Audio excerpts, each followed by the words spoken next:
Pues, pues gracias, bienvenidas por estar en esta sesión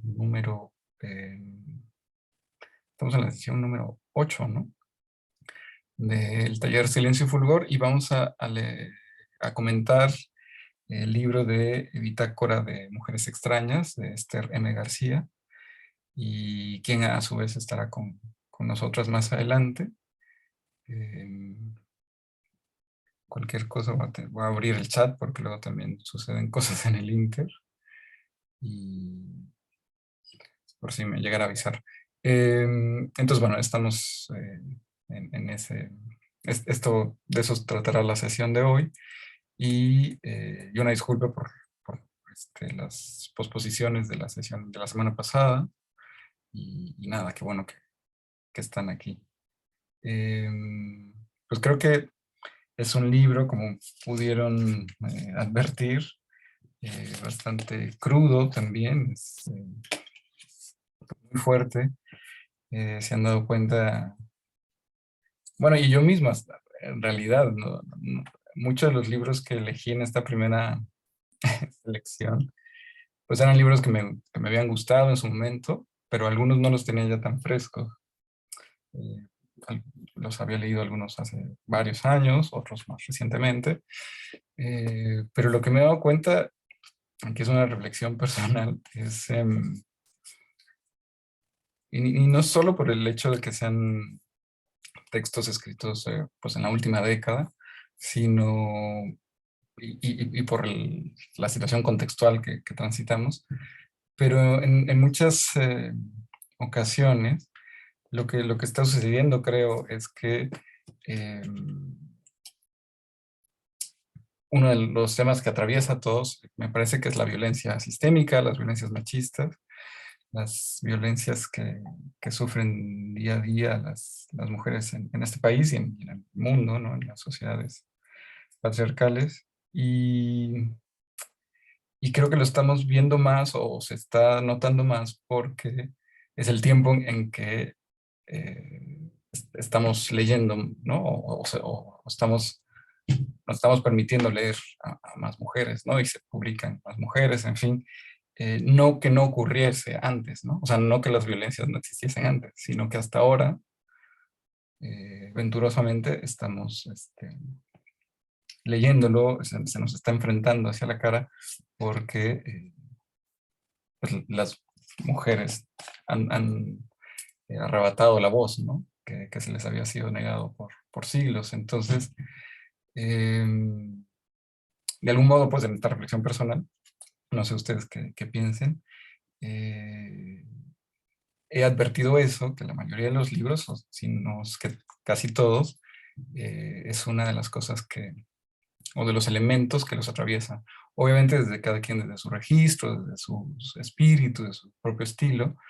Y bueno, y Bitácora de Mujeres Extrañas no, no está fuera de, ¿no? Como pudieron verlo. Además es importante destacar, porque además, bueno, fue algo público, no sé si la propia poeta Esther M. García nos lo comparta ahora que esté con nosotras, pero ella es una sobreviviente de violencia extrema machista. Eh, Fue algo que se conoció hace algunos años y, pues bueno, recibió mucho apoyo y solidaridad de la comunidad literaria, artística del país, eh, por parte de su pareja, ¿no? Y bueno, ese proceso legal también, ¿no? Ya ella nos comentará o no lo sé, pero bueno, creo que sí es un elemento importante porque también creo que hay una sección o varios poemas que abordan eso, ¿no? De forma clara. No estoy diciendo que sea un libro mm, autobiográfico, eso no podría asegurarlo, pero porque sin duda en todo momento con la construcción de personajes y todo eso, pues está ficcionalizando, ¿no? Pero no significa que no pudo haber la autora haber vivido algo de lo que está contando, ¿no?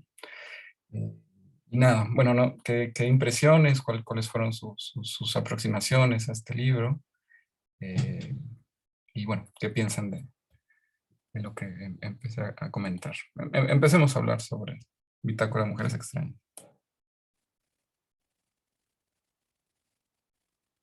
Ah, bueno, yo, al Sí, inicio no se me hizo tan crudo porque quizá ahí la primera parte que compone el poemario sí, pues, tenga más relacionado al título como de mujeres, Bitácora de Mujeres Extrañas, aunque yo lo vi más como el que subiera un retrato por cada mujer que ella pues va dándole una historia, ¿no? Y que ahí también surge quizá una pregunta para la escritora de si fueron, más allá de conocidas, no sé cómo, pensé más como un tipo de notas periodísticas de que ahí pudo rescatar quizá las historias y ella pues transformarlos en poesía. Igual mm, me gusta cómo juega con esto de mencionar como el armas en el caso de lo que es la locura y en sí también el mismo lenguaje, que bueno, eso se ve mucho como, como ya mencionan las primeras poemas. El lenguaje lo digo por cómo ella da en cuestión de la boca, los labios, como pues lo afilado, ¿no? Pero creo que sería más que nada la palabra. Y, y de ahí en sí la palabra, pues el poder, ¿no? Bueno, de lo que ya también he comentado anteriormente, en otras sesiones sobre el poder que tiene también la voz poética o al darle y revivir a mujeres que pues están o ya no. Eh, y también después, cuando habla de la segunda parte de mujer embarazada solitaria, ahí ya es cuando se pone más crudo, pues el poemario, así yo lo sentí más crudo y refleja aún más la, pues, violencia física o verbal, porque, pues, bueno, me acordé también de un poema que es de Las niñas en la oscuridad o algo así, no me acuerdo bien el título, pero por ende ya sabes como hacia qué se está aludiendo, pues, ese poema. Y me gusta que haya diferentes mujeres, como pues no sé, aquella que no puede decir que le gustan otras mujeres o un chico que pues realmente se considera mujer y entonces de alguna forma cómo rescata todos esas figuras que, o más bien personas que tenemos siempre en nuestro presente, ¿no? Como ya habías mencionado, que pues quizá en estos tiempos se puede reflejar más o puede llegar más a nosotros el recurrir a otras imágenes o también entender aún más y no sé, tener como, no decir pesadez, pero sí como, en mi caso, como otro nudo más, ¿no? De lo que pues se vive día a día en la situación de, pues, de violencia y también de feminicidios, entre otros. sí. Gracias, Miguel, por compartirnos esta aproximación al texto. Y que, ajá, bueno, es un libro que tiene 4 secciones y donde en uno de ellos es, o sea, retomo lo que decías de la voz, ¿no? Y la palabra, o sea, el tener la voz, tener la palabra. Y una de esas se llama justo Ella habla, ¿no? Y creo que es donde empieza a enunciar como estas violencias desde su historia, o bueno, la voz poética, ¿no? Recordando las violencias, pues sí, machistas, pero del padre, ¿no? No, si no recuerdo mal, es esa sección donde habla del padre ebrio, del marido, ¿no? O sea, como de las figuras masculinas y sus violencias. ¿Qué más?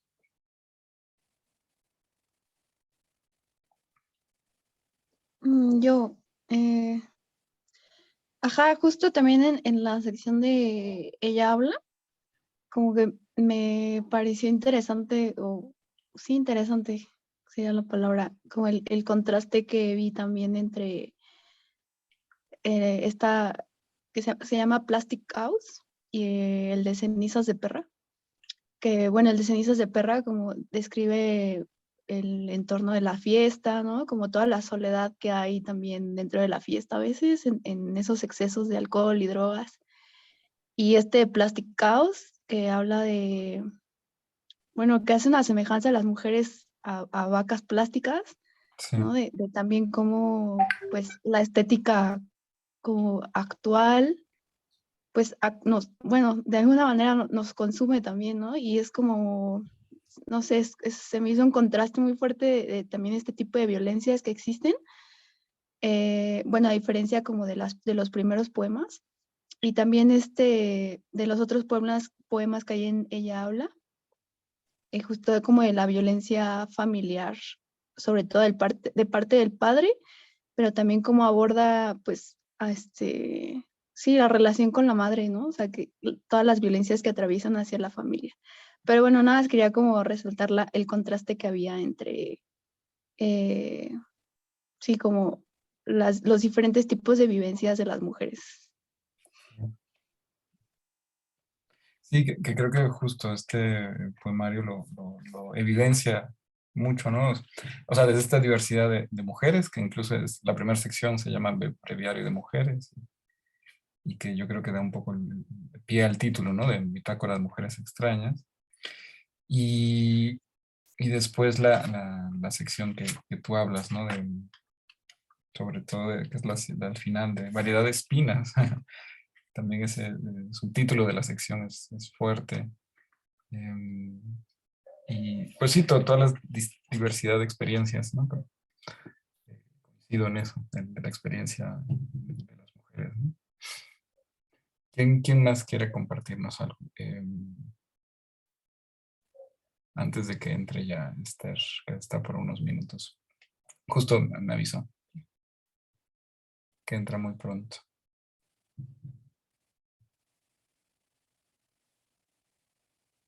O sea, un libro, a lo mejor también en contraste con nosotros que ya hemos leído, ¿no? O sea, qué puentes, qué vasos comunicantes, entre otras, Ah, decires. Ajá. perdón, yo quería decir algo. Sí. Justo este libro creo que conecta mucho con Azul Anhelo de Irma, quien le da voz también a distintas mujeres y quien ella ya nos había platicado su experiencia, pero yo siento que tal vez el trabajo poético bueno, cada quien tiene su estilo, ¿no? Y lo noto en la manera, en el lenguaje, luego la manera en cómo algunos poemas los distribuye en el verso. Creo que también esta parte del juego del lenguaje es muy importante para estar en su poesía. Y fíjense que estaba leyendo otros textos de ella y me gustó uno que quisiera mencionar porque también tiene que ver con la tipografía. Hay uno que se llama Sicari, y que es un texto muy fuerte donde le da voz a sicarios. Y entonces ella dice, yo soy la escoria, ¿no? Así como se describe un sicario. Y tiene varios poemas, como yo a, primero aprendí a matar al gato, después le di un balazo al perro y luego me convertí en un asesino. Entonces, sobre todo la tipografía, cuando leemos este poema, este libro, o sea, cómo juega con la tipografía, cómo juega con el lenguaje, y bueno, ahí me di cuenta que es muy crudo, o sea, no es que sea crudo, es real, más bien, ¿no? Y entonces hago la comparación entre Sicarí y y encuentro justo esa relación, ¿no? Como de emplear la poesía para mostrar eso que vivimos al día y que parece que intentamos romantizar cuando es así, cuando ocurre, ¿no? Y ha ocurrido. Eso quería decir. Gracias.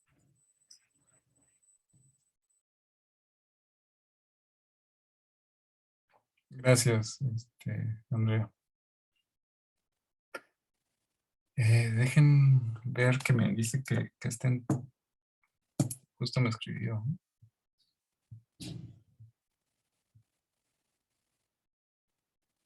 Y que dice que el enlace que le pedí no le manda a la sesión. O que le pido una clave. Entonces le estoy reenviando. A ver si...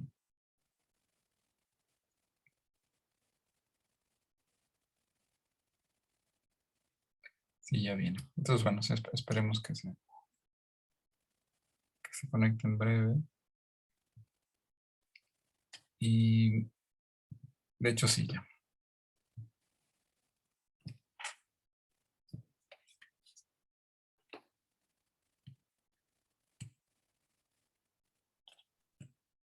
Hola, Esther.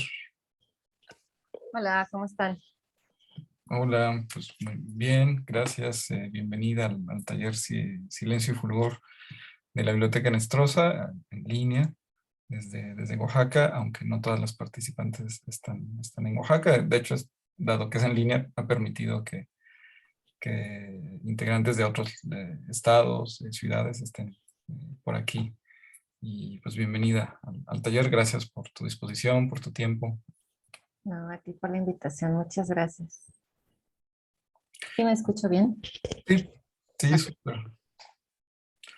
Estamos ya comentando parte como impresiones de lectura de las compañeras. Y te contextualizo un poco, es un taller, bueno, ya cuando te invité ya te había comentado un poco, pero es un taller que yo le he llamado como de lectura creativa, a partir un poco de las lecturas que se han hecho, se van a generar como un segundo texto, o no necesariamente texto, sino también un clip sonoro, audiovisual, fotografías, alguna canción, en fin, porque también hay una gran diversidad de intereses y de oficios y de profesiones, ¿no? Dentro de las integrantes del taller. Y pues nada, ya estamos en la sesión número 8 y pues ya ha estado con nosotras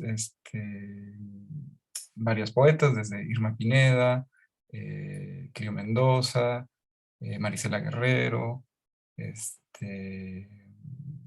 bueno, va a estar Minerva Reynosa también. Estaba programada antes, pero por cuestiones de salud no pude estar.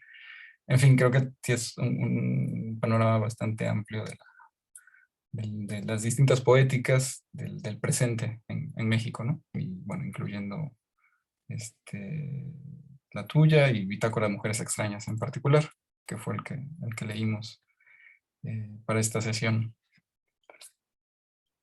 Y bueno, Esther M. García nació en Ciudad Juárez, Chihuahua, en el 87. Es licenciada en Letras Españolas. Y creo que una de las... ya tiene bastantes libros publicados y premios en su haber, pero creo que uno de los proyectos que me gusta mucho y me entusiasma y que también es muy encomiable es esta página de difusión de obras de escritoras mexicanas, que se llama Mapa de Escritoras Mexicanas, y que ojalá hayan podido revisar, les envío el link, y sé que algunas ya las conocen, y bueno, Esther es pues, la impulsora, ¿no? La animadora de este sitio, que ya tiene varios años, como tal cual mapeando pues la gran diversidad de escrituras hecha por mujeres en México, ¿no?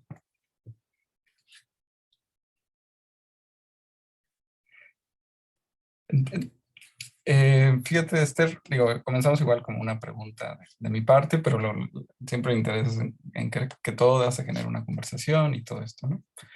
Si tú quisieras hacer un comentario de presentación o eso, adelante también, ¿eh? Pero si no, tú dime. No, pues yo no sé si tenían preguntas sobre el libro o qué, de qué vamos a llevarla. Yo estoy aquí Sí, puesta. sí, es como a partir siempre de preguntas. No sé si ya tuvieran o ya quisieran, compañeras, alguna pregunta, inquietud o compartir también sus aproximaciones de lectura, la experiencia, simplemente al leer Bitácora de Mujeres Extrañas.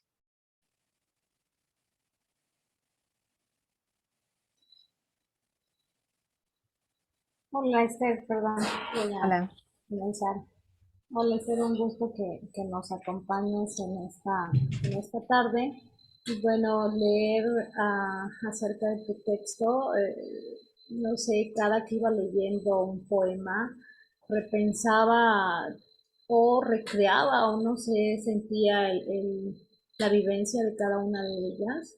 Creo que es una manera sorprendente de cómo darle visibilidad o no sé si llamarle, devolverle dignidad a aquello que no es escuchado y que muchas veces es callado.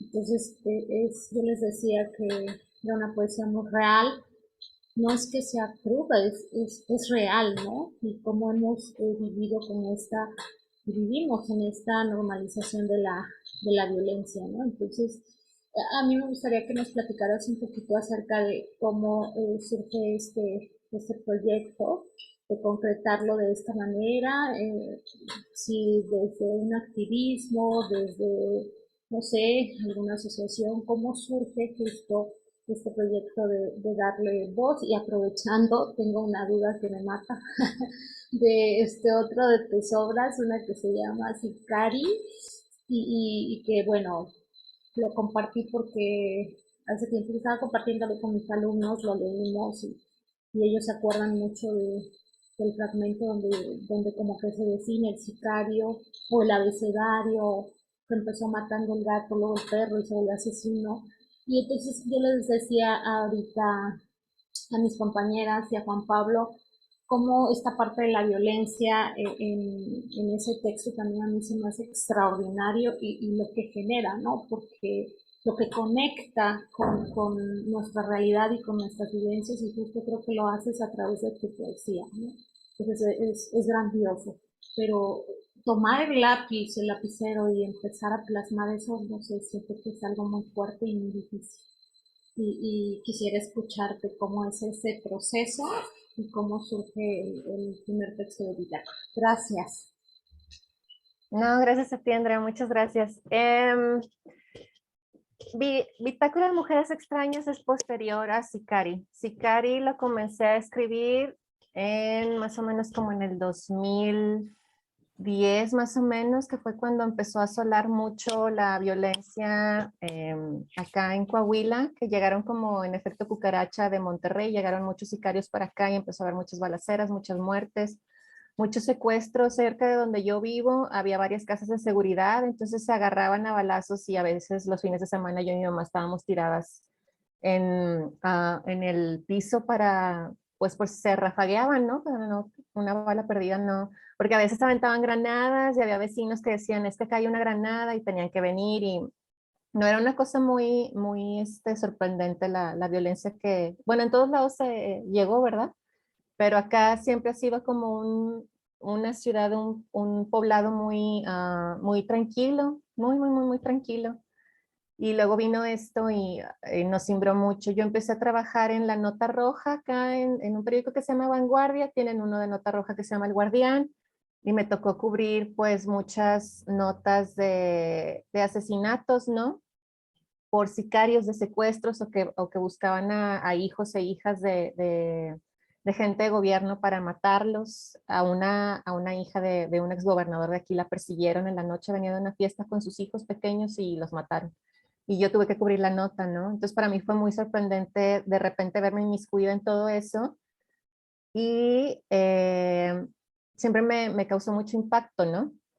Empecé a leer mucho sobre un niño sicario que se llamaba el Ponchis, y su vida fue horrible, ¿no? Se grababa haciéndole mucho daño a la gente y subía los videos a YouTube, ¿no? Se empezó a ser youtuber, siendo sicario, ¿no? Después creo que lo abatieron, ¿no? No recuerdo si lo abatieron o lo metieron a la cárcel. Fue una historia muy cruenta la del Ponchis. Y en esa época en que la empecé a rememorar, yo estaba embarazada de mi primer hijo y pues empecé a pensar mucho en cómo un niño se pasa al lado oscuro, ¿no? Al dark side, porque uno empieza a pensar, pues tú haces todo lo posible porque tu hijo esté bien educado, cuidado, etcétera, pero ¿qué es lo que hace que un niño mate de esa manera, no? O piense en destruir a los otros de esa manera. O sea, porque era prácticamente un carnicero, ¿no? Un carnicero de menos de 15 años, ¿no? Cuando lo agarraron creo que tenía como unos 17, pero ya tenía más de 4 o 5 años matando gente, entonces pues fue sorprendente para mí, ¿no? Y en esa época empecé a escribir Sicari y pues era todo, ¿no? Lo que habíamos vivido acá y de lo que yo había cubierto en el periódico en el que trabajaba.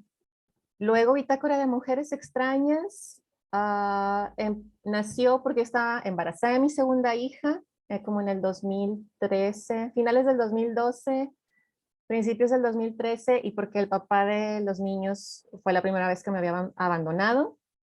Me quedé sola con un niño pequeño de menos de un año y embarazada. Y de repente era como ¿qué está pasando aquí? ¿No? Como cuestionar esta cosa del amor romántico que siempre, ahí en esos años no estaba tan en boga como ahorita el cuestionamiento, ¿no? O sea, yo me lo preguntaba y todo el mundo era como, no, es que la buena esposa, la buena mujer, ¿no? Y yo decía, pues yo estoy en la periferia de todo eso porque pues mi esposo me acaba de abandonar con 2 niños, o sea, luego me empecé a acordar mucho de cuando yo me tenía que ir a la escuela en camión y estaban las señoras siempre contándome sus historias, ¿no? O cuando iba al seguro y esperaba mi turno pues para que me diera el bebé y todo, pues las muchachas me contaban también sus historias de pues que las habían abandonado, que les habían contagiado en una enfermedad, o sea, cosas así muy densas, ¿no? Y yo me cuestionaba mucho el papel de la poesía porque en la escuela pues siempre era como esto no es poesía, ¿no? La poesía son estos grandes nombres, Octavio Paz, Sabines, Neruda, esto es la gran poesía, ¿no? Y yo decía, bueno, pues si lees a Neruda, en Neruda hay poemas en donde, por ejemplo, el de Farewell, es como, yo no quiero tener este niño, abórtalo, ¿no? O sea, yo te amo a ti, podemos hacerlo y podemos tener sexo, pero un hijo, no, bye, o sea, abórtalo. Y te lo dice de una manera bien hermosa y bien con mucha labia, que tú crees que es un poema de amor, pero realmente le está diciendo a la chava así como que yo no quiero tener un hijo, a ver qué haces con él, porque yo de aquí no. Y todo el mundo cree que es un poema súper amoroso, ¿no? Y para nada es eso. Y yo decía, bueno, ¿y dónde está la voz de las mujeres, no? Entonces en la escuela era como la quema del sostén si leías a Rosario Castellanos o a Enriqueta Ochoa. O sea, si leías estas poetas que son como las más confesionales de aquí en México, era así como, no, es que tú estás, tienes ira, estás enojada con la vida, ¿no? Esas señoras porque tenían una mala vida y eran bien reprimidas y bien no sé qué. O sea, y yo decía, pero ¿cómo va a ser, no? Entonces yo me empecé a acordar mucho de todas las mujeres que había conocido, mis amigas, mis hermanas, mi propia madre, y pues escribí el libro estando embarazada, ¿no? O sea, toda la noche era para escribir, la mañana y todo era para trabajar y para cuidar a mis niños, hacer comida, encargarme de mi casa y en la noche, pues yo sacrifiqué mi sueño para escribir este libro, ¿no? O sea, fue muy, muy, muy duro porque duré noches y noches escribiendo, ¿no? Pues fue como el medio como terapéutico, catártico de todo lo que me estaba sucediendo que yo no, yo decía, pero ¿por qué no? Si a mí me vendieron la historia linda de que todo va a ser bien bello cuando te cases, va a ser bien bello cuando te embaraces, vas a tener tu tribu, y la realidad es bien distinta, ¿no? La realidad es que hay mucha violencia obstétrica, mucha violencia de la pareja, cuando tienes hijos, cuando te casas, o sea, el dinero, dinero, te peleas por la más mínima cosa, ¿no?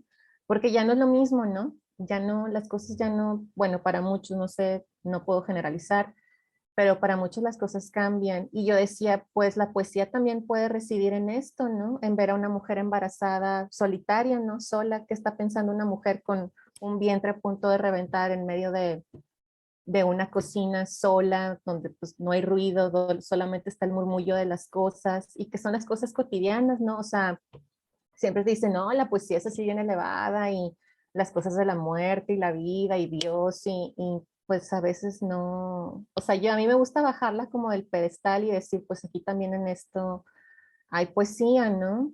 O sea, y también hablar por ejemplo, en mi familia hay referencias a autismo y a problemas de enfermedades de salud mental y nadie hablamos de eso en la poesía, ¿no? Nadie habla de eso en la literatura. Los hombres te vienen y te hablan de la depresión y hay los maníacos y los locos y los borrachos, drogadictos, pero las mujeres, pues raramente son pocas las que hablan de eso o las que hablaran de eso eran como bien olvidadas, apenas están retomando.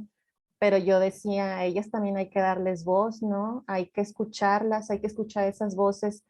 ahorita no puedo decir que yo me quiera apropiar de esas voces porque creo que todas podemos escribir, todos tenemos el don de escribir, ¿no? La cosa es la práctica, la cosa es la constancia, la cosa es que aunque no queramos verlo de esa manera, a veces hay que hacer un sacrificio porque el mundo todavía no está tan equilibrado como para que puedas decir, bueno, o sea, el tiempo de que tengo mi pareja, mi tribu para cuidar a los niños o y aquello, es bien difícil a veces, ¿no?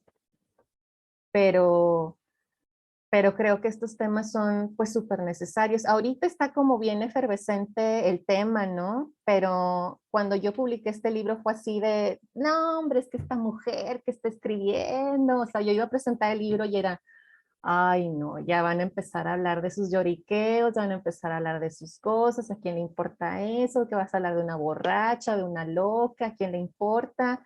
Pero son cosas necesarias que hay que poner en la mesa, ¿no? Mm, creo que hay alguien que tiene una manita levantada. Sí, Yo, adelante, sí.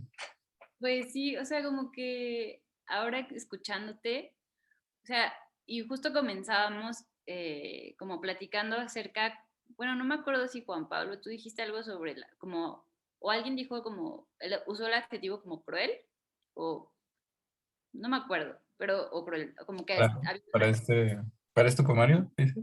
sí, no me acuerdo si fue para este poemario o como para la selección de, de poesía que habías hecho, pero bueno, Creo que había dije algo, crudo, crudo sí dije. A lo ah, mejor. sí, Sí, crudo. y algo que me pasaba a mí cuando leí Bitácora, eh, fueron dos cosas. Una que encontré en la primera, bueno, de todo, pero sobre todo en los primeros, como mucha dignidad. Y eso me gustó mucho porque esto que dices ahora como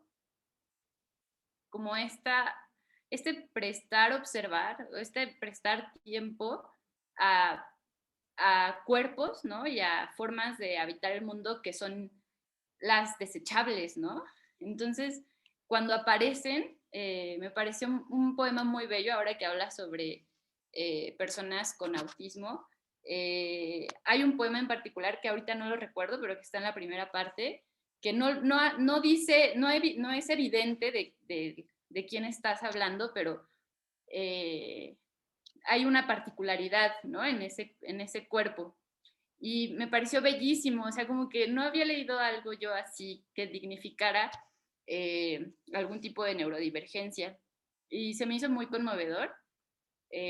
También se me hizo, y para mí es importante decirlo, o sea, como un poema también que hablara de las personas trans, porque supongo que en su momento también, o sea, digo, ahorita afortunadamente hay más espacios para escritoras y escritores trans, pero o sea, yo cuando leí tu poema, de lo que hemos leído, si no mal recuerdo y si no, ojalá mis compañeras me ayuden a recordarlo mejor, pero no había leído algo que hiciera, que pusiera la mirada en por lo menos un momento de esas otras disidencias sexuales. Entonces, lo agradecí mucho y se me hizo muy bello. Y después descubrí que tú eras la que había iniciado así, ya estoy de fan, pero que habías iniciado lo del mapa de escritoras. Y entonces yo dije, wow, qué genial, porque a mí, o sea, a mi colectivo nos fue como un referente para hacer un audiomapa digital de las mujeres en la música.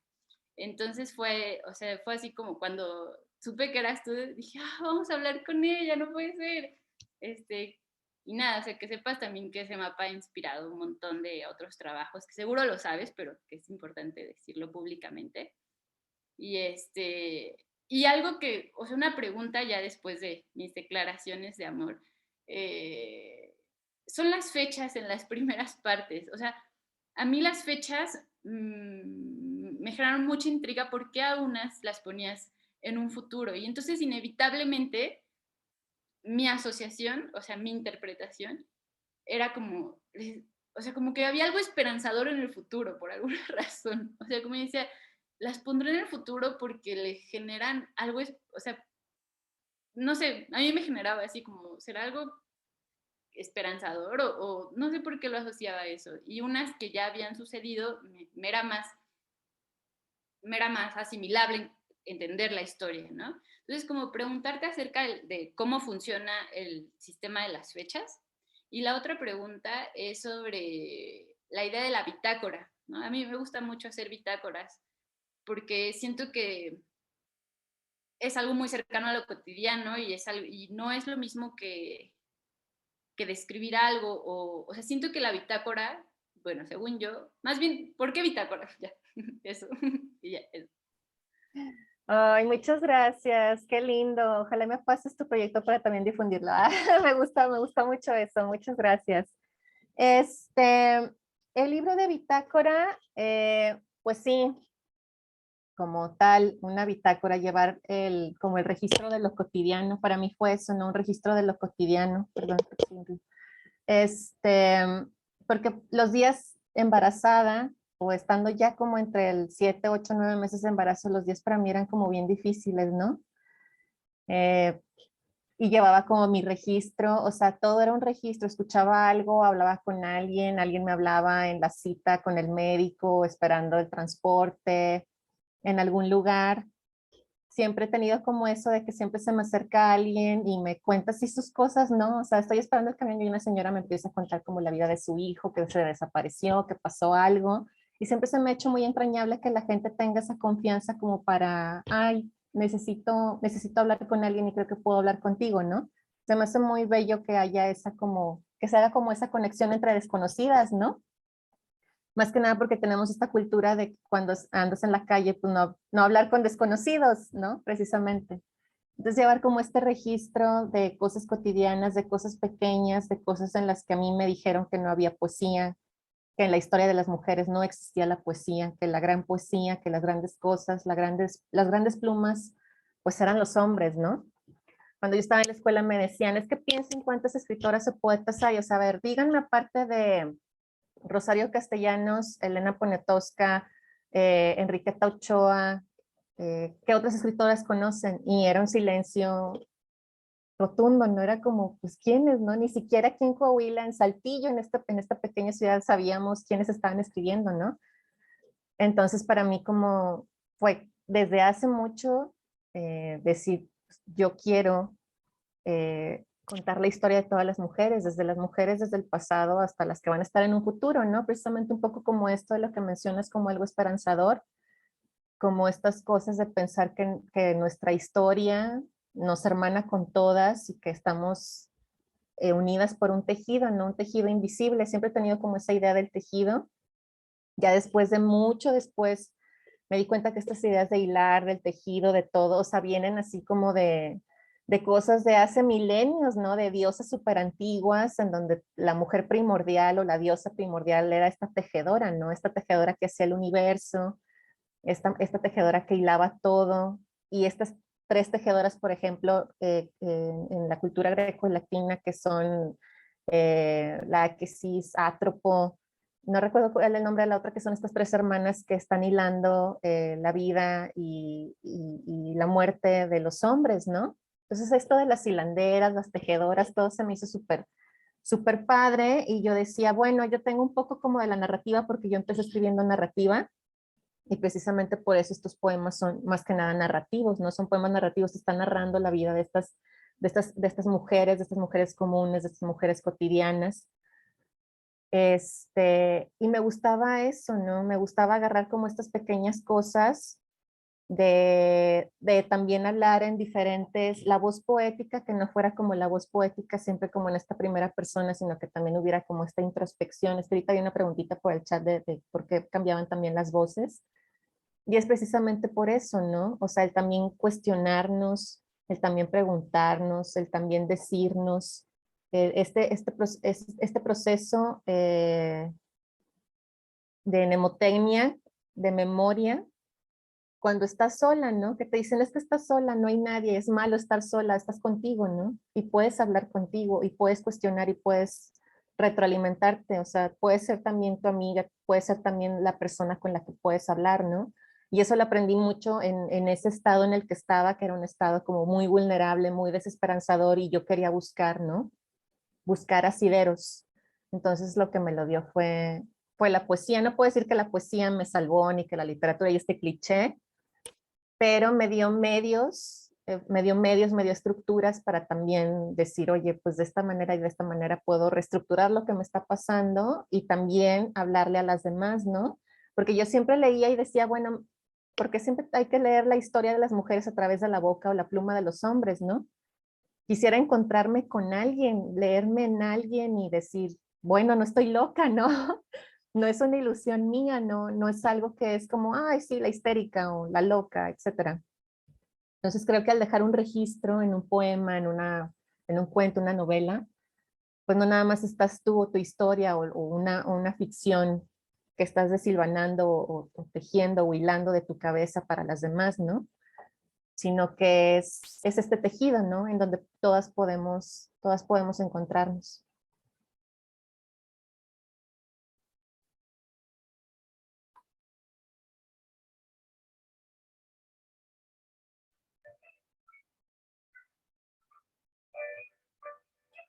¿Alguien más que quisiera compartir también parte de su lectura, inquietudes o algunas dudas a partir de haber leído Bitácora de Mujeres Extrañas?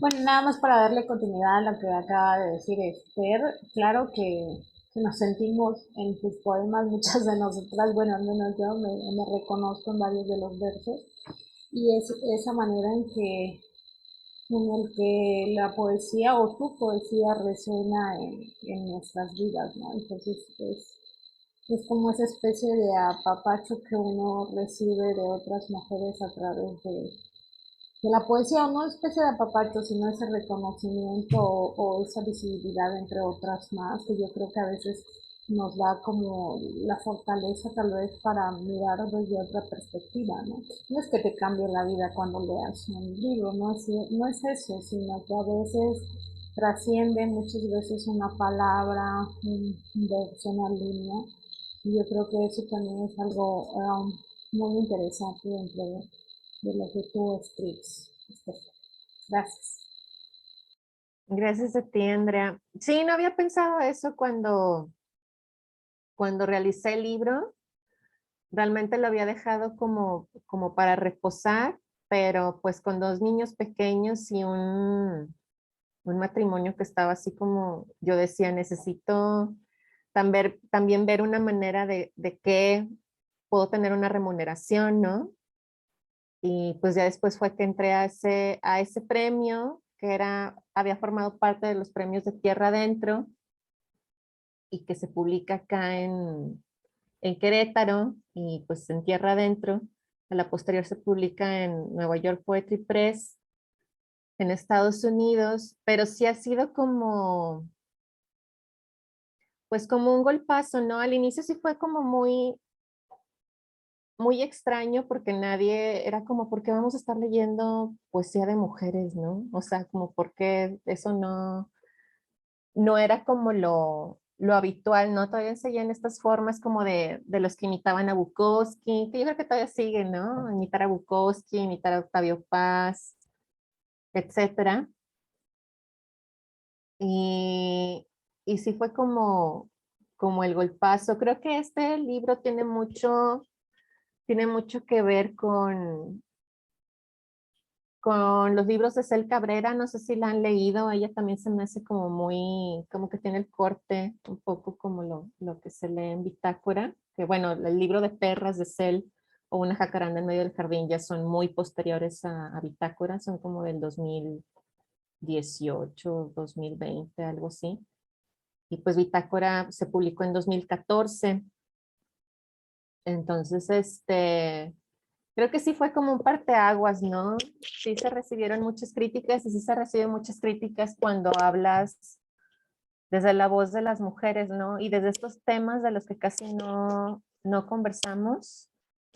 En general, creo que también lo que se ha descuidado mucho es hablar de nuestra salud mental, ¿no? Y de nuestra salud sexual. Casi nadie te habla acerca de enfermedades de transmisión sexual cuando sabemos que un gran porcentaje, al menos una vez en su vida, ha padecido alguna enfermedad de transmisión sexual o tienen algún trastorno mental.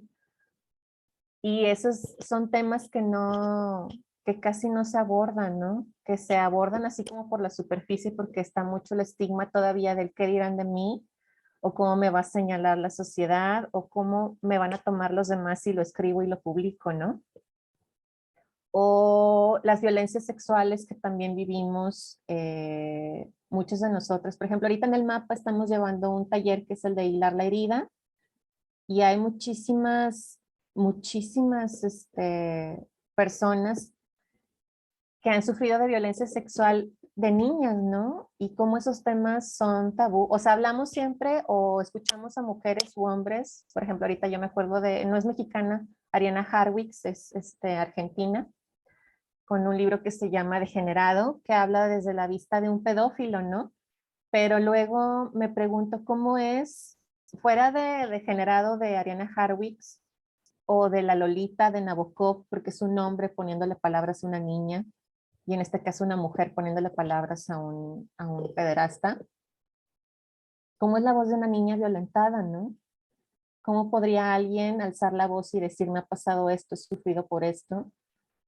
Porque todavía como sociedad estamos bien, como bien reacios, ¿no? A escuchar temas o a ver a alguien que diga, que levante la mano y diga, a mí me pasó esto y necesito que hablemos sobre este tema, ¿no?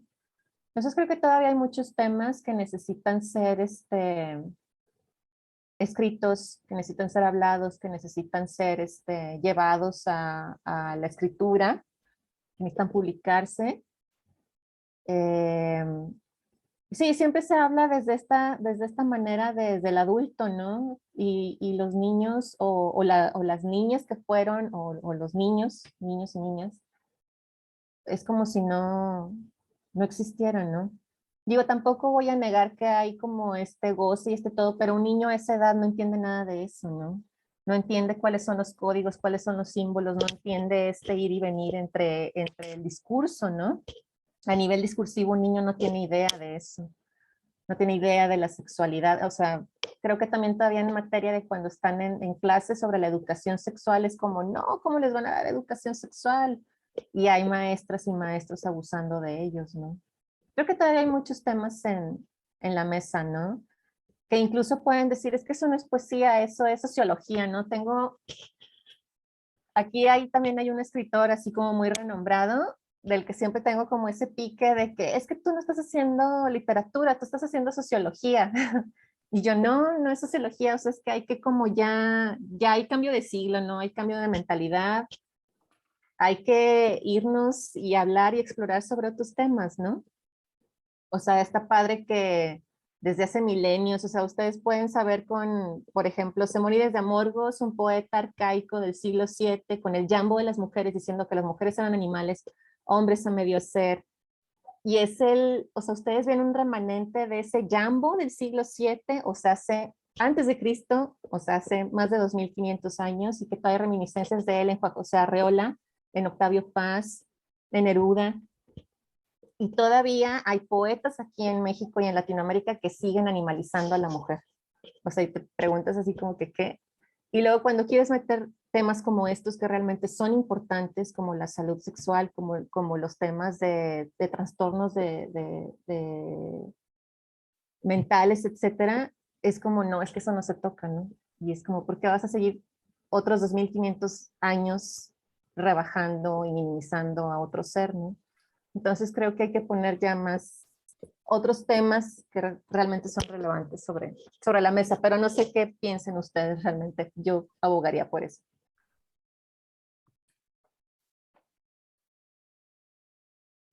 Bueno, yo participo mucho y a veces no me aguanto, lo siento. Pero ahora que dijiste sociología, o sea, justo así no quiero ser ese poeta que dijiste, pero me gusta mucho la idea de Bitácora pensándolo desde esos lugares de la observación. O sea, porque también algo que te escucho al compartirnos tu experiencia como poeta es esa, o sea, como que siento que a veces hay un halo como de que el artista en general percibe el mundo de forma distinta. A mí, yo no soy, no estoy de acuerdo con eso, ¿no? Tan de acuerdo con eso. Y entonces, como que cuando leí tus poemas percibía otra forma de escucha de lo cotidiano, ¿no? Pero no una especie como de sublimación, ¿no? Sino eso, como encontrar estos detalles de dignidad en lo que hay en lo cotidiano, pues, ¿no? O sea, por eso me gusta mucho la palabra bitácora, porque también pienso en el testigo, ¿no?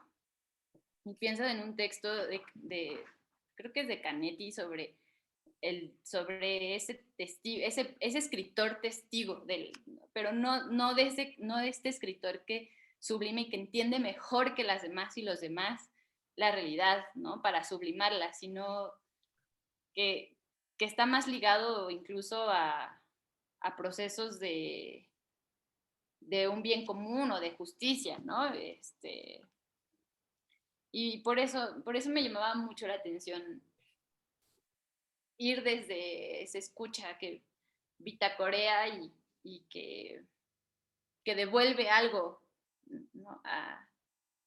a eso cotidiano, más no que lo entiende mejor, ¿no? Y que lo sublima. Entonces, como que también siento que quizá otra pregunta que me gustaría hacer es acerca sobre como qué ética se construye desde esos lugares, ¿no? O sea, como que después escuché otras charlas tuyas justo sobre el amor romántico y así, y cómo de alguna manera, sí, cómo se juega la ética en tu proceso de escritura y de socializar tu trabajo.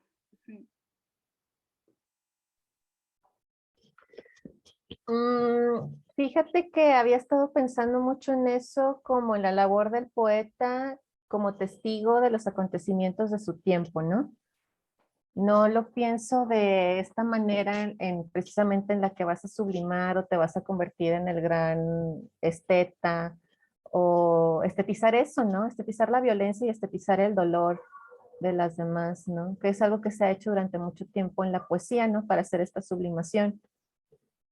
En cambio, yo lo veo más como un proceso de testimonio, de la escritura como testigo del tiempo en que se vive. Creo que eso es básicamente como la labor de un escriba, ya sea narrativa, ya sea la poesía, ya sea el ensayo, etcétera, en cualquiera de sus áreas.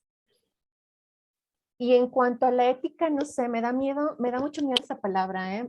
Me da como escozor esa palabra porque a posterior yo publiqué un libro que se llama Mamá es un animal negro que va de largo por las alcobas blancas.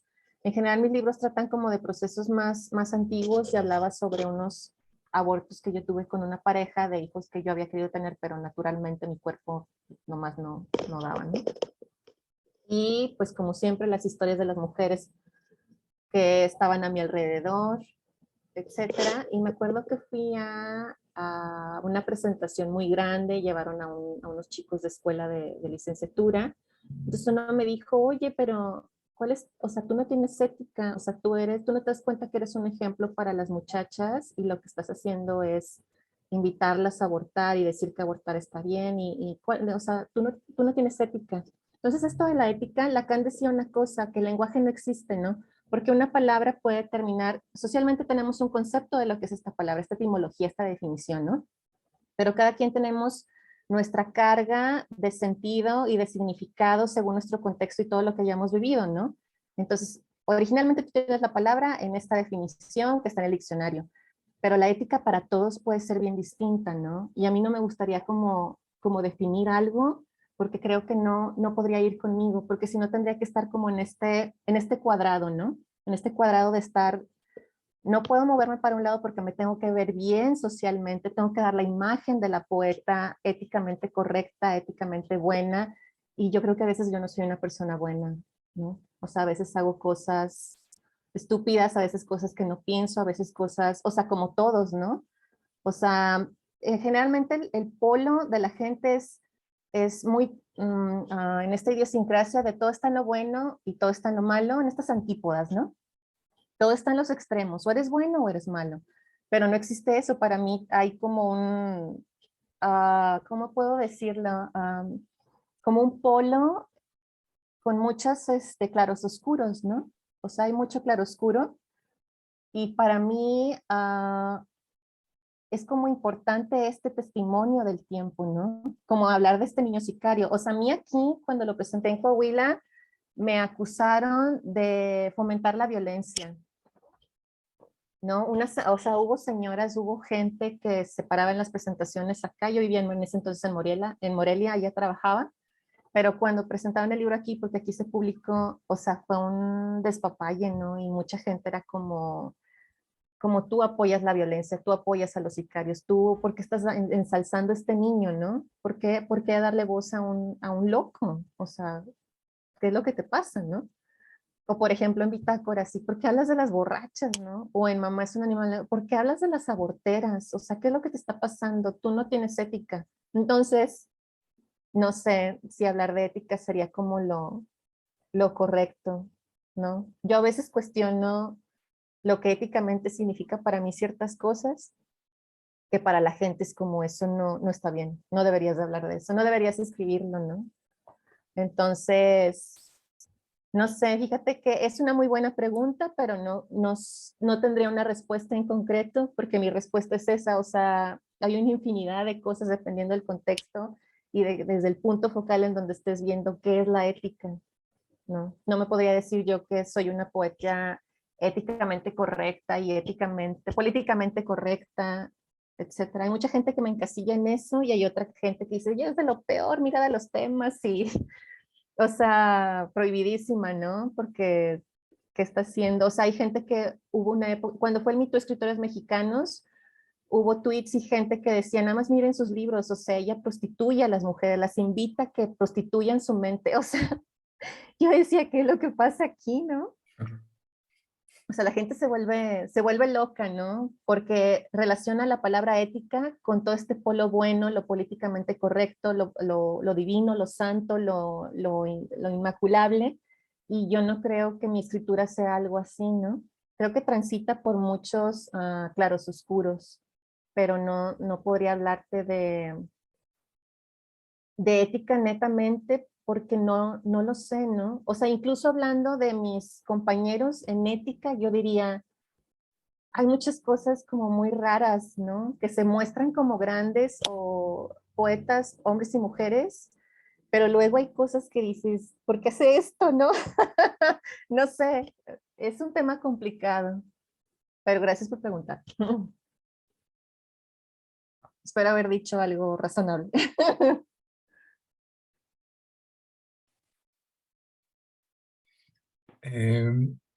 Fíjate que aquí en el chat, Esther, Alex comenta un par de cosas, un poco a lo largo de la conversación, pero no quería que dejar de pasarlas, ¿no?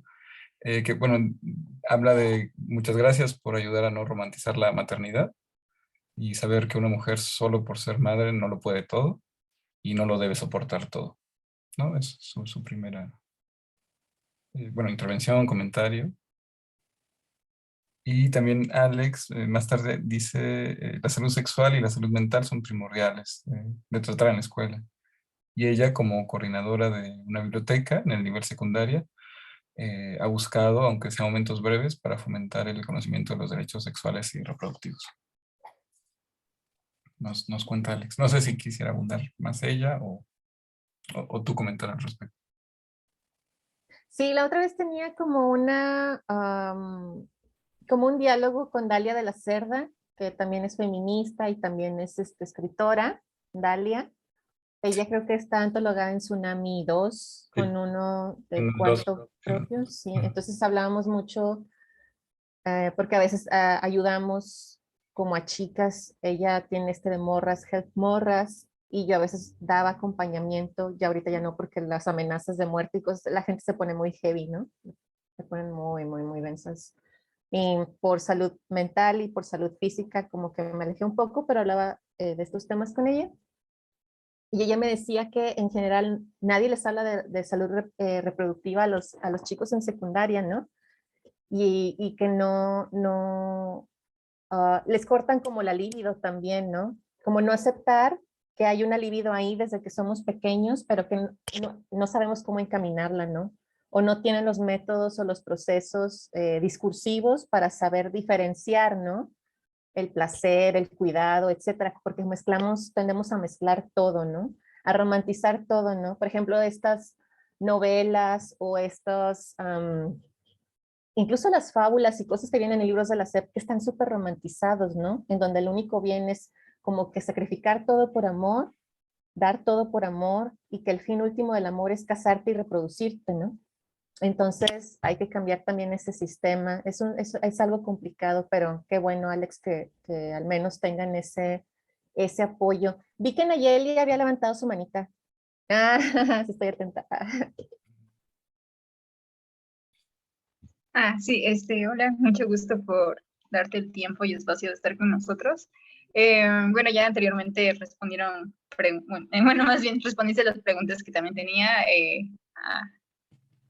Y bueno, también comentario y a la vez pregunta, creo que ya lo habías mencionado, ¿no? Que justamente, pues, cada quien, pues, de alguna forma pues, percibe o también la palabra y de alguna forma también la realidad, ¿no? Ante las situaciones.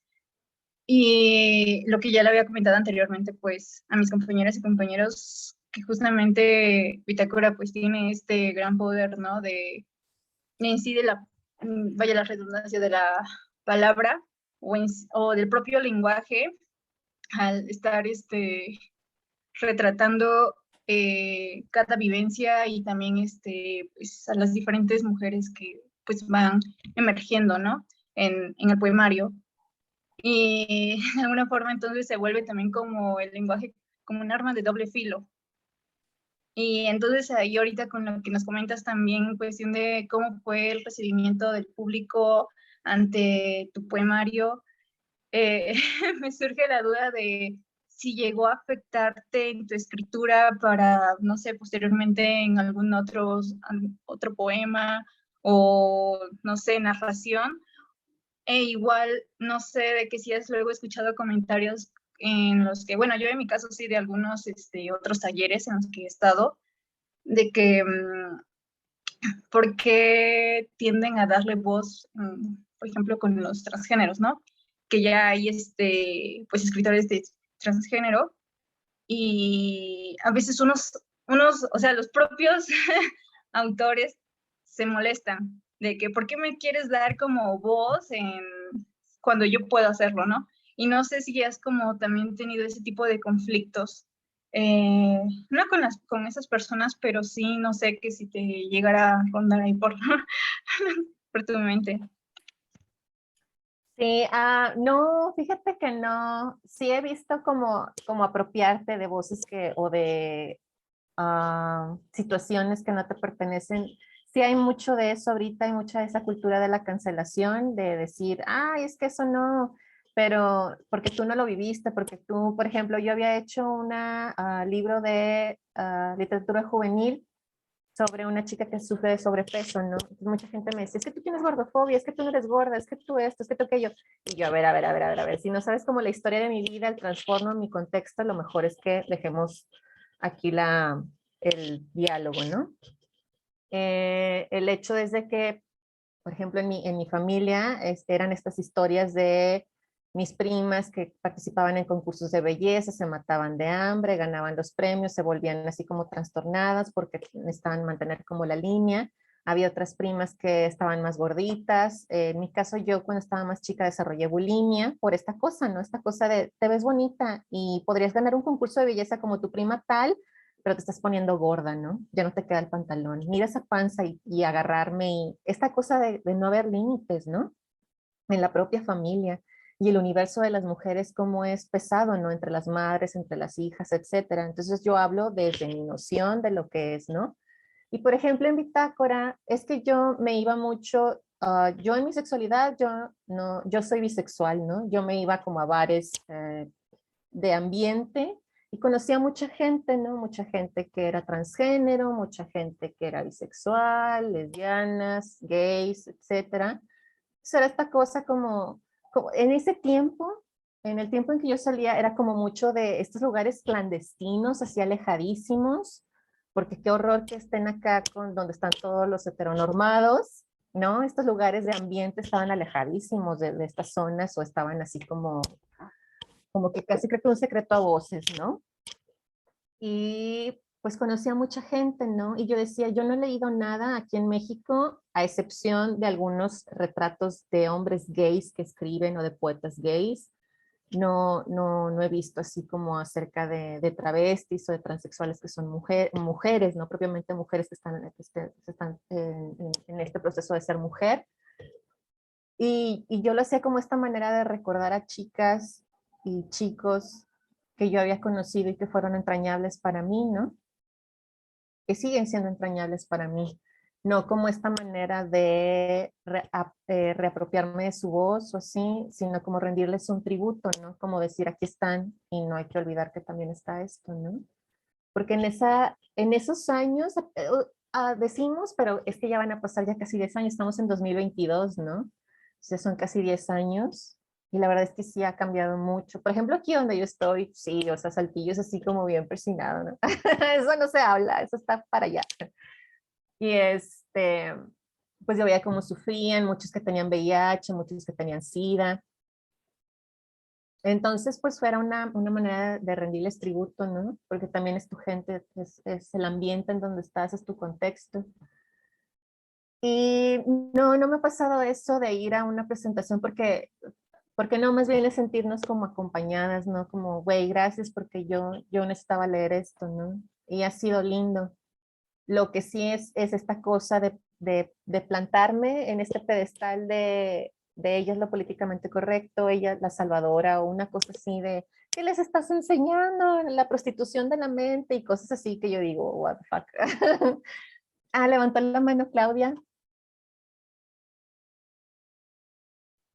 Gracias.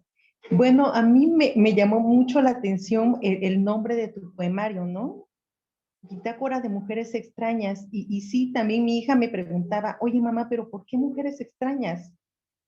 En realidad están en todos lados, ¿no? No son extrañas. Tienes a la amiga que es gay, el amigo que es gay, la amiga que abortó. O sea, son situaciones tan comunes, ¿no? Son personas, sí es cierto, cercanas, ¿no? También. Y entonces me llamaba la atención por qué mujeres extrañas, uno. Y luego la otra, ¿cómo es tu proceso para hacer las imágenes, ¿no? Para hacer las figuras que tú muestras en el poema, ¿no? Porque son figuras muy fuertes, ¿no? Pero no dejan de ser poéticas. Entonces, ¿cómo manejas tú tu proceso? ¿Cómo es? Sí,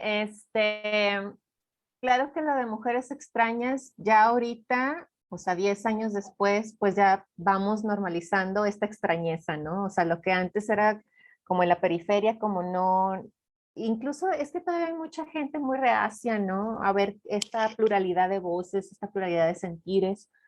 Es como, no, esto está así y es de esta manera o no es de esta manera, ¿no? Se acabó. Y hay mucha gente que sigue teniendo esa visión, ¿no? De la buena mujer, ¿no? De la buena mujer, la buena madre, la buena esposa, la buena hija, etcétera. Y precisamente por este concepto de solamente englobarnos en lo bueno es que hay tanto trastorno mental, ¿no? Tanta problemática mental porque no logras embonar y no lograr embonar te desencadena depresión, te desencadena ansiedad, te desencadena un montón de cosas, ¿no? Culpabilidad. Y esto de mujeres extrañas, pues será más que nada también jugar con esto de que en la primera parte, en Brevario de Mujeres, pues están como a tiempos bien dispares, ¿no? Porque hay mujeres que van desde tiempos atrás o presentes o que les estás hablando hacia el futuro, ¿no? Y la manera en que también se ven estas mujeres, ¿no? Se ven como sanguinarias, se ven como salvajes, cuando siempre te dicen que tienes que ser correcta, que no debes de tener ira, que no debes de tener esta fuerza, ¿no? La mujer que se está cuestionando o la mujer que está viendo que, pues que está muriendo, ¿no? Al dar a luz, o la mujer que está, que, que es autista, ¿no? La manera en que los demás la perciben y cómo te percibes tú, ¿no? O sea, esta extrañeza, todavía los autistas, cuando se habla del autismo o estos Asperger, que el Asperger ya no existe, es autismo nivel 1, que es cuánta ayuda necesitas tú, ¿no? El nivel de ayuda es poca ayuda, mucha ayuda, o depende totalmente de alguien, ¿no? Los autistas de tercer grado. El Asperger pues ya no se nombra como tal, sin embargo está toda esta comunidad y toda esta parafernalia. Pero en esto que es el autista Asperger o genio que nos muestran así como en las series y en las películas, no entran las mujeres, ¿no? O sea, no entra para nada en estos seres dotados de inteligencia, no estos test de inteligencia y coeficientes, no hay mujeres. O sea, si tú te pones a leer todo eso, no, dicen, hay una mujer por cada no sé cuántos hombres, y luego ves las cifras y realmente casi no hay mujeres que están censadas, ¿no? Es un mínimo porcentaje y casi todos los censados son hombres. Entonces también es poner el dedo así como que, oye, pues también están estas problemáticas, ¿no? O el decir que no existe la depresión postparto, o el decir que no tienes alguna enfermedad mental, que no eres bipolar, que no eres borderline, que no tienes un trastorno delirante, que etcétera, un montón de cosas, ¿no? Sino simple y sencillamente decir, está en sus días, está loca, pues histérica. Eso es todo lo que generalmente dicen. O sea, a veces tú vas a la consulta al doctor y el doctor dice, es que esta está loca, ya póngase a hacer algo, o sea, la enfermedad le da porque tal y tal cosa, está somatizando no sé qué. Y a veces realmente hay una enfermedad de fondo, ¿no? Incluso cuando te va a dar un paro cardíaco, a las mujeres se les dice así como que es que está estresada, es que está volviéndose loca porque el estrés de la casa, y te mandan, ¿no? Cuando estás al borde de un infarto, ¿no? Muchas mujeres han muerto así porque los doctores es como, no pueden separar, ¿no? La idea machista y patriarcal de la histérica, la loca, con las enfermedades, ¿no? Enfermedades plenamente corpóreas o plenamente mentales, ¿no? Entonces creo que el debate ahí sigue. A lo mejor ahorita muchos de nosotros decimos, bueno, pues ya no es tanto como estas mujeres extrañas, pero sigue habiendo gente que ve que piensas de manera diferente o que muestras tu ira o muestras la manera en que piensas o que eres más crítica o que eres ambiciosa y dice, qué mujer tan rara, es súper extraña, ¿no? Entonces todavía andamos por aquí, estas mujeres extrañas, y para eso es que está pues este libro, ¿no? Para decirnos entre todas que aquí estamos, hagamos un tejido entre todas. Y en cuanto a la lectura en voz alta de tus poemas, ¿tú tienes alguna indicación o algún, pues sí, alguna indicación o es como la persona lo interpreta y lo lee?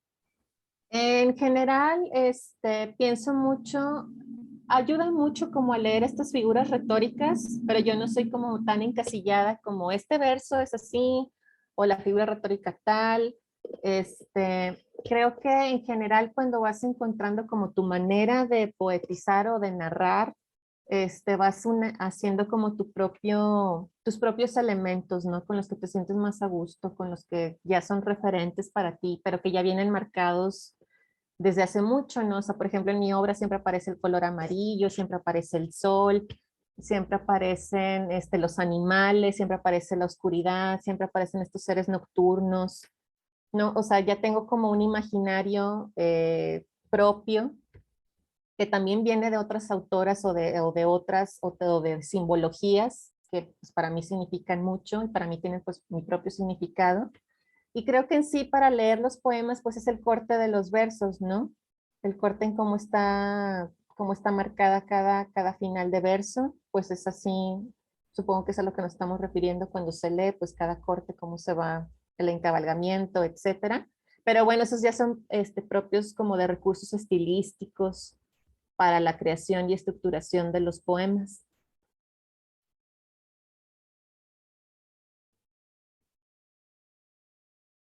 Sí, gracias.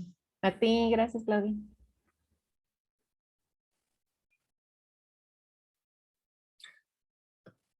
¿Alguna otra intervención, comentario?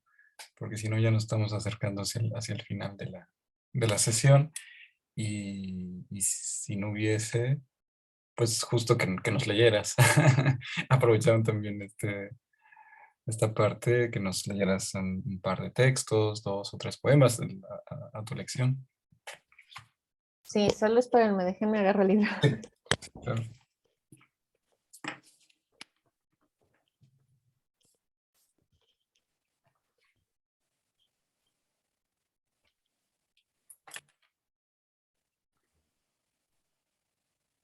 Estos son unos que creo que son los que más me gustaron, que son los de la embarazada solitaria. Voy a leer 3 poemas de aquí. 1. ¿Cómo hablará la desmemoriada, la muda, la solitaria embarazada, si le han cercenado cada miembro de su voz? Su angustia se ha convertido en un canto de ballenas varadas. Su mirada cae bajo la mortecina luz de la tarde con lluvia, mientras su vientre se hincha con cada respiración.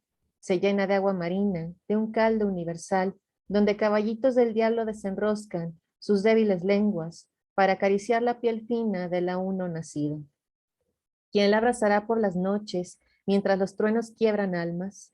¿Quién acariciará su vientre y lo besará, bendiciendo su existencia? Solo la sombra, la reverberación del silencio y el viento que entre los ventanales habla. Tal vez un gato acaricie sus pasos al levantarse por las mañanas. Tal vez la voz del mirlo acaricie su oído al despuntar el día. Ella camina con los pies hinchados por la piel rocosa de los días.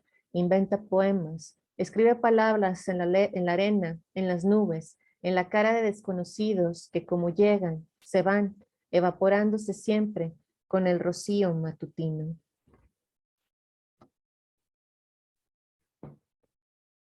4. Si vieras a la que en realidad duerme dentro de ella, un fantasma con cabeza de loba, de animal asustado por los días que se desgastan, que se secan como el otoño y su piel amarillenta y cruda.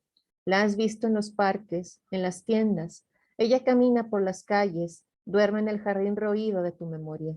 Día a día, muchachas con el vientre abultado y la soledad prendida al pecho caminan por el ocaso de la ciudad en ruinas. ¿Puedes oírlas?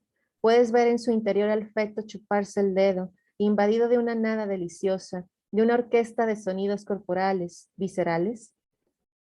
Ella siempre intenta cazar el recuerdo de alguna alegría que le sirva de escudo, de arma de defensa, de ataque. Por eso camina y sonríe, por eso camina y esconde la mirada, para que el mundo no pueda tragársela y después escupirla. 5. Ella se despeña como roca oscura desgajada ante el amarillo atroz de las manos del sol. Ella se despeña ante la mirada ajena, ante la habladuría que acecha como un arma entre la penumbra.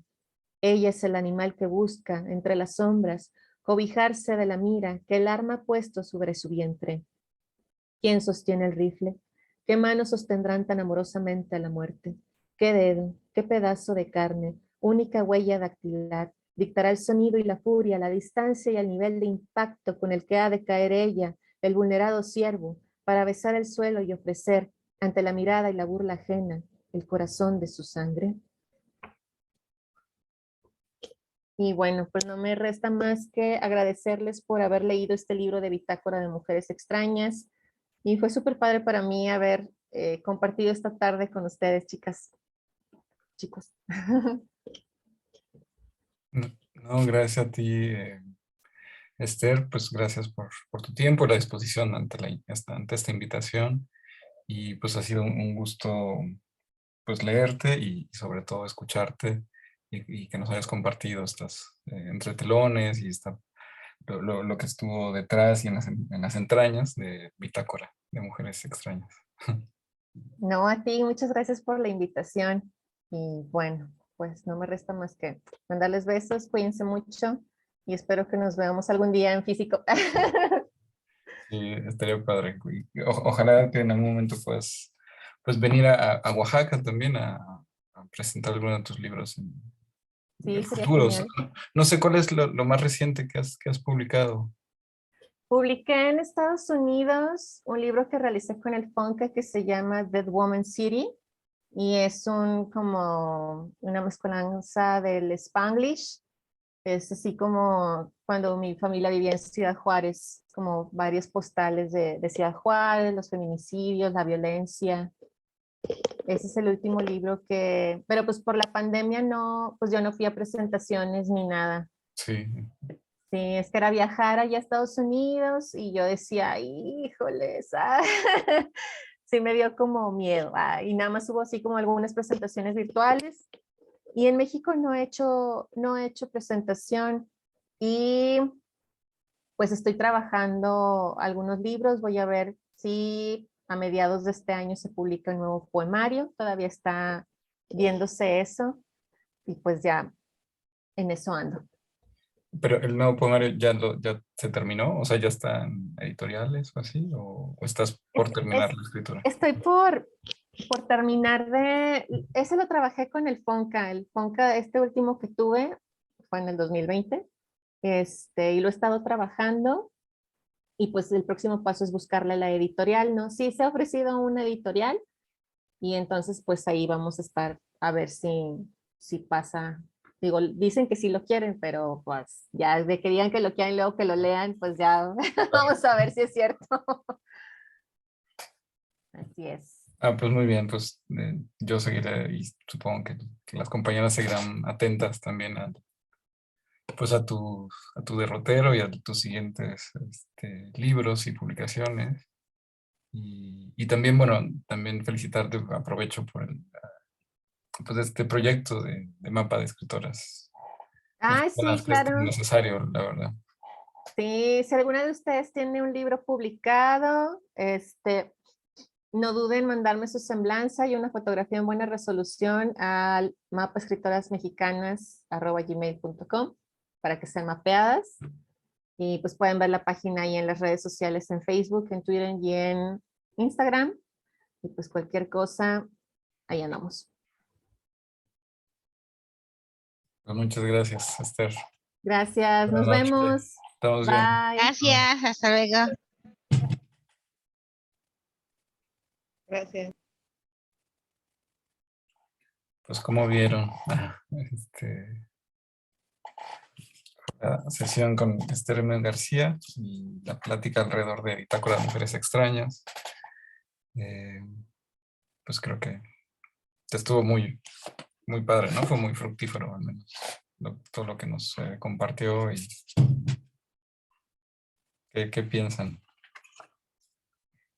Justo hoy también les iba a leer, antes de que iniciara la conversación, un breve texto de Camila Sosa Villada, que es una escritora argentina, que desde su experiencia trans, escribió un libro bellísimo que le recomiendo mucho, que se llama El viaje inútil, que de hecho la titula, bueno, el subtítulo del viaje inútil es Trans Escritura, y también, digamos, es una suerte de poética sobre de ella, cómo llegó a la escritura, ¿no?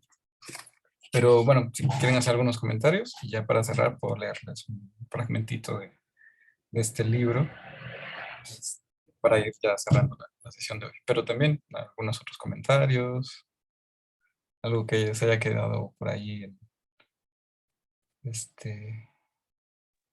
en el, en el tintero y que ya no le compartieron a Esther, también se lo podemos hacer llegar. Supongo Pues que yo aquí... me encantó la plática, ¿eh? O sea, estuvo muy padre. O sea, creo que es de las que más he disfrutado. Me encanta su energía, me encanta su forma de cómo ve y cómo, desde dónde escribe, o sea, todo me gustó mucho. Aparte sí disfruté bastante el libro, pero no la conocía, entonces la verdad me encantó mucho su personalidad y cómo aborda, ¿no? La poesía y de los temas que le interesaba hablar, o sea, me encantó mucho la plática, la verdad. Ay, qué chévere, Gabriela, qué bueno. Digamos, sí, que cada autora, pues, ¿no? Y cada es una personalidad en sí misma, por supuesto. Pero sí, creo que toda ha sido de las también que he disfrutado bastante, ¿no? Ha habido Y como pueden advertir, pues también hay distintos acercamientos por cuestiones contextuales, ¿no? De circunstancias de vida, de realidades. Pero bueno, ¿no? Como que la coincidencia o alguna de las coincidencias es siempre pues la enunciación, ¿no? Y la voz, o sea, tener la voz y no dejarla, ¿no? El seguir enunciando estas realidades que por tanto tiempo estuvieron acalladas, simplemente porque la voz de las mujeres no era, no solo no era escuchada, sino ni siquiera se permitía que fuera enunciada, ¿no? Y por tanto, pues la mitad de la realidad de este mundo, ¿no? Pues si no hay, creo que es un buen cierre, porque también pues se ha estado conversando de esto, de esta autora que le recomiendo mucho, Camila Sosa Villada. Ahora es muy célebre, en especial por su último libro. Este es un ensayo, pero el que es muy, muy famoso es Las Malas. No sé si han escuchado de esta novela, que desde el año antepasado, pero sí, en especial en 2021, pues así que fue como de los más leídos y la verdad vale mucho la pena, también se la recomiendo como novela, escrita con una fuerza muy avasalladora, pues, ¿no? Pero, y una belleza también. Entonces, del libro de Camila Sosa, les voy a leer algunos fragmentos y a partir de cómo ella se acercó a la escritura y de por qué escribe, y creo que pues, nos puede ayudar pues, a resonar, ¿no? Muchas cosas resonarán por aquí. Dice Camila Sosa en el libro El viaje inútil, transescritura. Escribo para que una historia se sepa. La historia de mi travestismo, de mi familia, de mi tristeza en la niñez, de toda esa tristeza prematura que fue mi familia, el alcoholismo de mi papá, las carencias de mi mamá, las mudanzas que me apartaban para siempre de los amigos, del clima de mis habitaciones, de la costumbre de los patios, de la seguridad de un escondite. Escribo para poder decir las imágenes que poblaron mi infancia, los paisajes del campo donde comprendí que existía la tristeza, el momento en que tomé la tristeza de mi mamá y la volví mía, ese momento en que siendo muy niño decidí dolerme por la tristeza de mi mamá. También para decir la lucha de mi familia en contra de la pobreza, una pelea que nos devastó y nos enfermó de rencores y desamor e indiferencia, todos contra todos. Estaba ahí la necesidad de llenarnos con algo, de no permitirnos el vacío de la pobreza, el silencio de la miseria, siempre en pos de tener algo como una súplica al Dios de la ambición. Vulgares a más no poder, llenando con chucherías las paredes de nuestros cuartos, con estampitas de santos y de vírgenes, con cortinas de mal gusto que venían a tapar las paredes descascaradas, las manchas de crayones sobre la pintura, los ojos de esas paredes pobres que nos miraban. Nunca aprendimos a vivir en paz esa pobreza que nos tocaba. No podía ser de otra forma. Habitar tranquilamente esa pobreza hubiera significado preguntarnos cosas, sentarnos a mirarnos con nuestra soledad. Permitimos que la locura nos ocupe por completo con tal de resistir la pobreza. Escribir sobre eso es mi manera de ubicar todas las vidas que me preceden en un punto concreto de la historia. Me involucro con la vejez del mundo. Escribir, para mi familia, no debe haber existido profesión más inútil que la de la escritura. Escribir no da dinero, no compra autos, no construye casas, no se va de vacaciones. Escribir no es más que perder el tiempo, lo único que se tiene, la pérdida. Me dieron ese regalo, Me enseñaron a leer y escribir, pero siempre consideraron que era un pasatiempo y nada más. No admitían que existe un cansancio en la escritura, incluso un dar más allá de las fuerzas a lo que se escribe como ellos lo hicieron con sus patrones. Para ellos, escribir no producía nada, era un acto de vagancia. Lomos vírgenes, así decía mi papá. Los escritores son lomos vírgenes.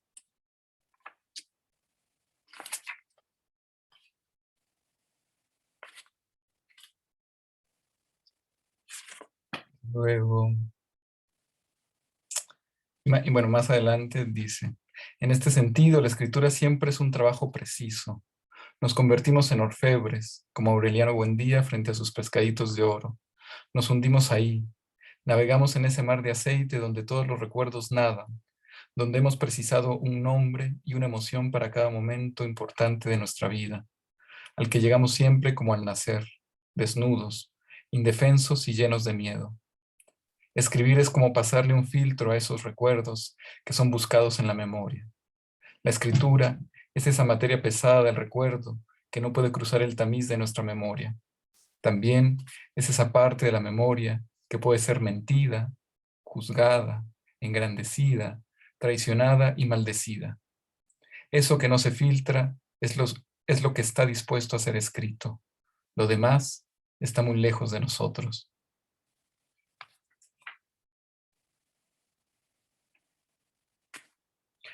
Y ya para finalizar estos fragmentos, dice, mi primer acto oficial de travestismo no fue salir a la calle vestida de mujer con todas las de la ley. Mi primer acto de travestismo fue a través de la escritura. Y bueno, con estos pequeños fragmentos quiero pues darles la curiosidad y que busquen este libro, El viaje inútil, de transescritura de Camila Sosa Villada. Creo que es un texto indispensable, abiertamente autobiográfico, desde el ensayo, la crónica, pero que nos comparte como una actriz, escritora como ella, accedió, llegó y se transformó por medio de la escritura, ¿no?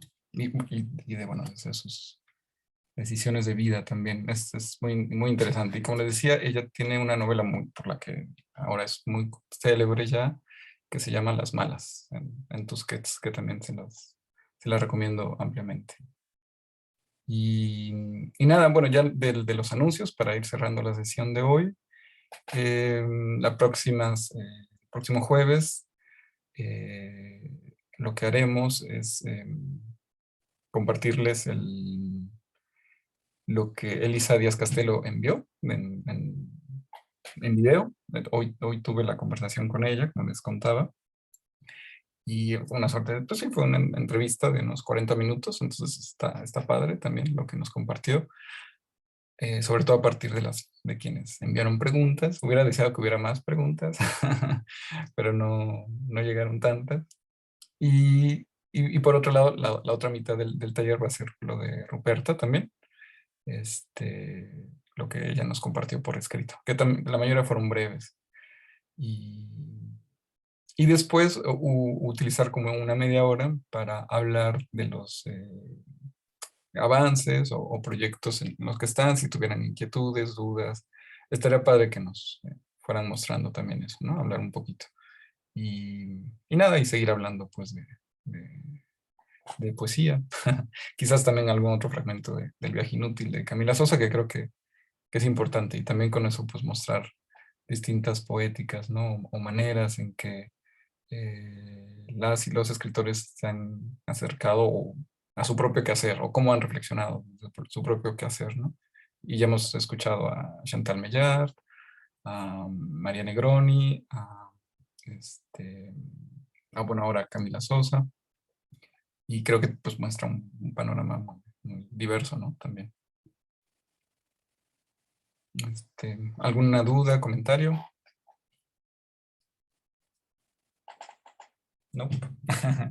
Pues bueno, entonces cerramos siendo las 9:02. Una última cosa, perdón, ya siempre se me va la onda.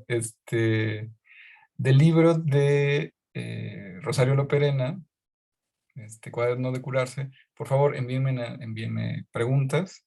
Espero que ya la mayoría la haya leído, porque de hecho está programado un poco antes. Entonces, y si no, pues también revisen Rosario Loperena si buscan, es muy fácil. La mayoría de sus textos están, como ya habíamos dicho, descargables, y varios son en interacción entre lo visual, porque ella también es fotógrafa. Entonces, son muy, o sea, es rápido, no hay demasiado texto, es mucha imagen en algunos de esos ejemplos. Entonces, valdría la pena que echaran una ojeada. Bueno, Cuaderno de curarse, que también tiene varias imágenes, ilustraciones, ¿no? Así, recupera y cosas, collages, así. Pero bueno, es un poemario más en extenso. Pero valdría la pena que me compartieran sus preguntas para enviárselas ya. A más tardar el jueves, o sea, el próximo jueves, que sea como límite, que me enviasen preguntas para Rosario y que ya pues tenga un chancecillo, ¿no? De compartirnos. Y que ya, bueno, con ella cerraríamos hasta la próxima semana. Y el martes siguiente, en una semana, estará con nosotros Minerva. Ya por fin estará con nosotros. La mayoría pues ya la leímos, pero bueno, pues no está de más reírla, como releyendo, ¿no? Eso, los últimos anuncios. Pues gracias a todos Muchas gracias. Gracias a todos. que pudieron estar. Buenas noches. Sí, Gracias. hasta jueves. Chao. Bye, hasta luego.